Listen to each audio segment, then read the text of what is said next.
we listen to music, we are fairly good at defining what kind of music we're listening to. Is it pop, rock, jazz, or classical? For example, why does jazz sound like jazz? In the jazz vocabulary, there are certain phrases which states that this is jazz music. What are these and what's the build-up of these phrases? One of the specific lines that often shows up in jazz music is the arpeggio. The focus of this video is working with the arpeggio in jazz music and make it sound like jazz. We'll work around many examples and a great deal of ways to practice the arpeggios to get them into your playing right away.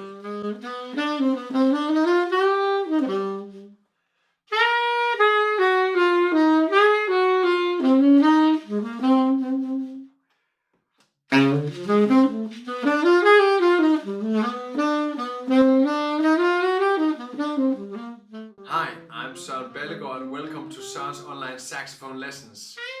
I really want to help you the best I can to get you to play more music and have more fun playing it. If you like my saxophone tutorials, I welcome you to subscribe to my YouTube channel and enjoy much more free videos. In this way you can support me making these videos. Remember to click the little bell, get the notifications every time I put out a new video.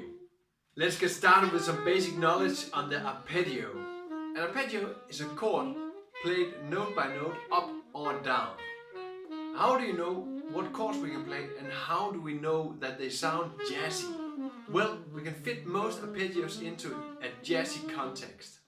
And with different arpeggios we can make it pretty crazy. The type of arpeggio I'll work with in this video is the 7th chord, running it from the root to the 7th degree. This is a very common exercise and I have shown it in other videos, but I'll go thoroughly through it in this video. The difference from other videos is that we're going to use exactly the 7th chord as it is written down here to use it directly in our solos. Let's start practicing just the chords going up. I'm using the beautiful tune of Blue Bossa to practice these things.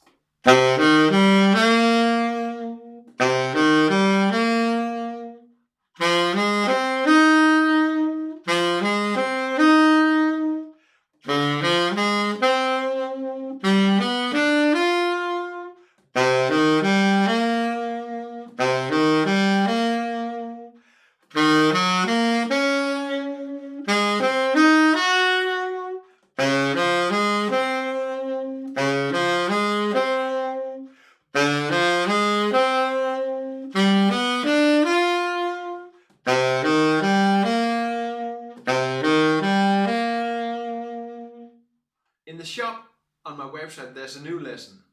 In the lesson there are many more examples on how to practice these chords and how to develop these into solos. The basic thing with the arpeggios, you have to know these by heart. You have to know the chord notes to be able to use it. It's like learning a language. If you don't know the word, it's very difficult to express yourself.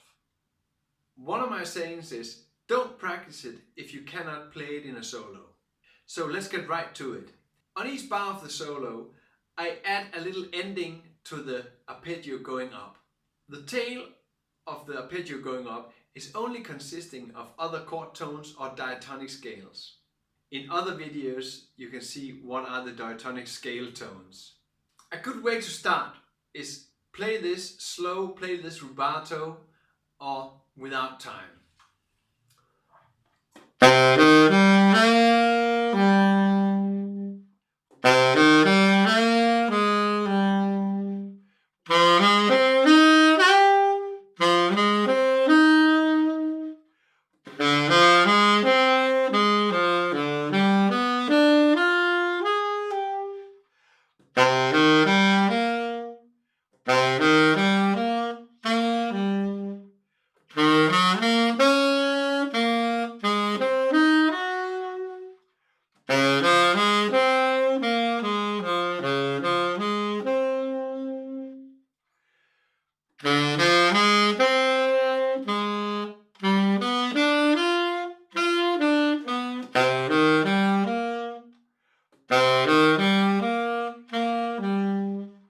Playing this with a steady beat gives it much more form. So Try adding a metronome pulse or just an inner beat that you're saying, okay, this is in the bar. This is a steady beat. Let's go. 1, 2, 3, 4.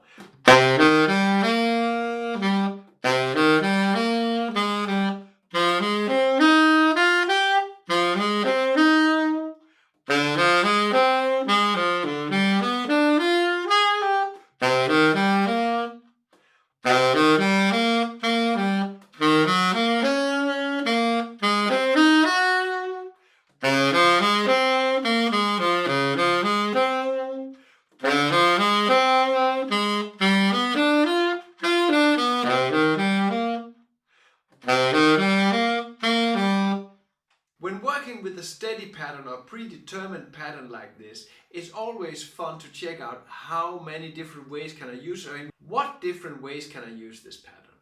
I'll now play a few rounds on Blue Bossa where I use the pattern from the root to the seventh, the arpeggio. I still use this basic structure, but I'll play it on different beats of the bar and probably with different rhythms. The first round I'll play rubato, just take it easy, no timing, just to check out how this works. In some bars I'll play over the bar line, I'll play more notes that actually fit in a 4/4 bar, but I can do that because it's a rubato, it's with no timing. So I'm just imagining the chord and I'm just playing something I like on it. When I work like this, I can later fit all these ideas I make up in the rubato part into real ideas in real timing.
That was the rubato part, taking it slowly in a steady tempo. 1, 2, 3.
What I also mentioned earlier is that I developed a lesson in my web shop.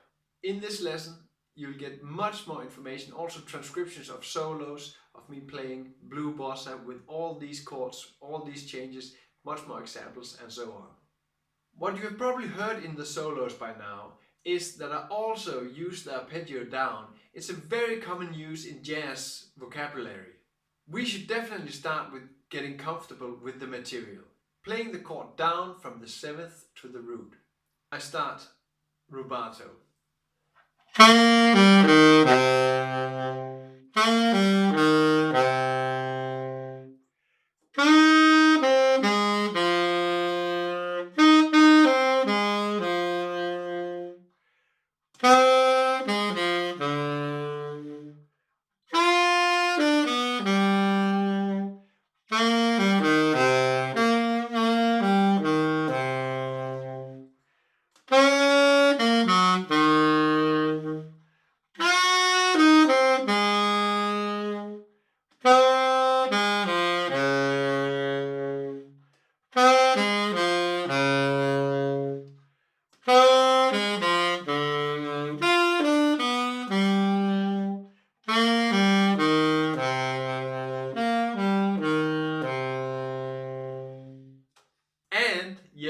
Let's play it in time.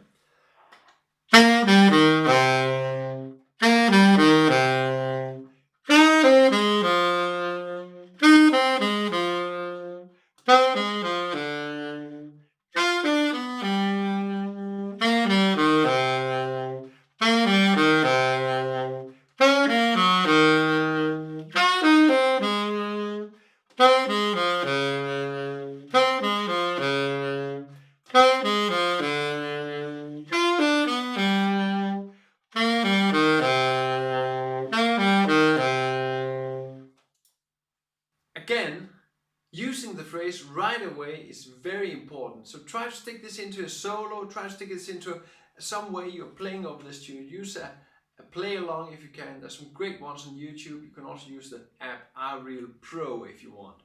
I have chosen to just play it without music. I'll just have an example here.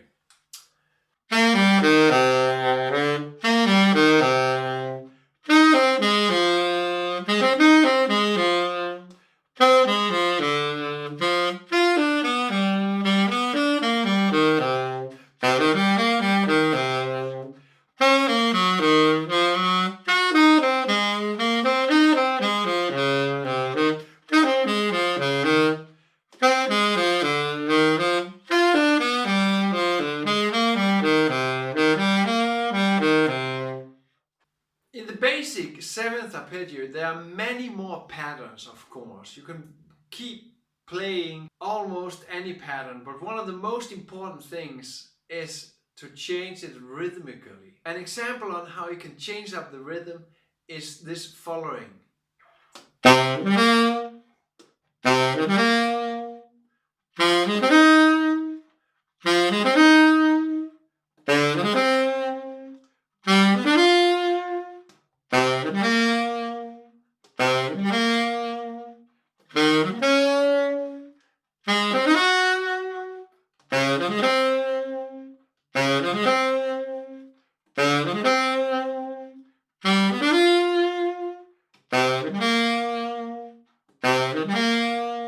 When you have practiced the pattern and you know it by heart, put it directly into the solo. I cannot repeat this enough. I cannot say this enough times. So put it right away into your solos.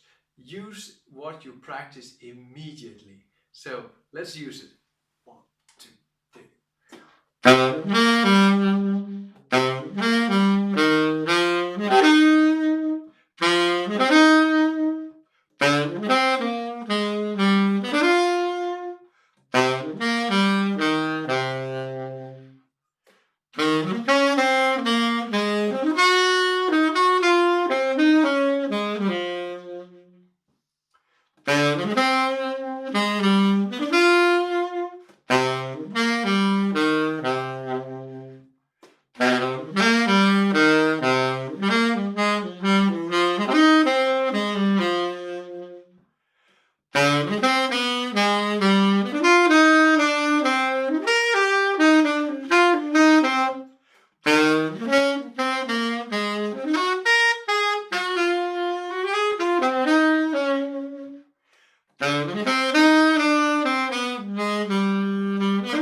So basically, this is just the tip of the iceberg.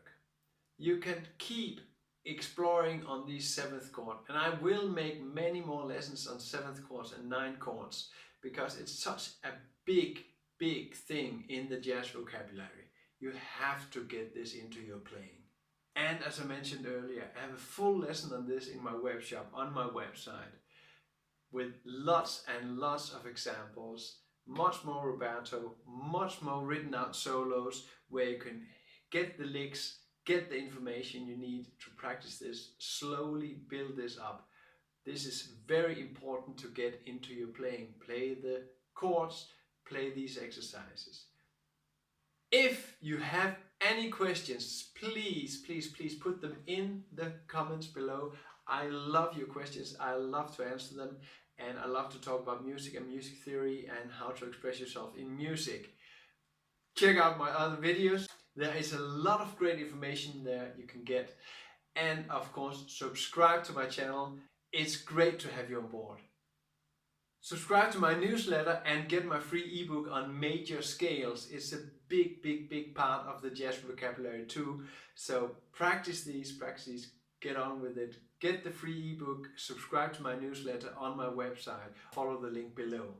And of course, if you're interested in a live lesson, write me an email, write me in the comment, find me on social media, add me on Facebook. I am available for online lessons also. Thank you very much for your time and thank you for watching this video to the end. Have a good one, play music and have fun.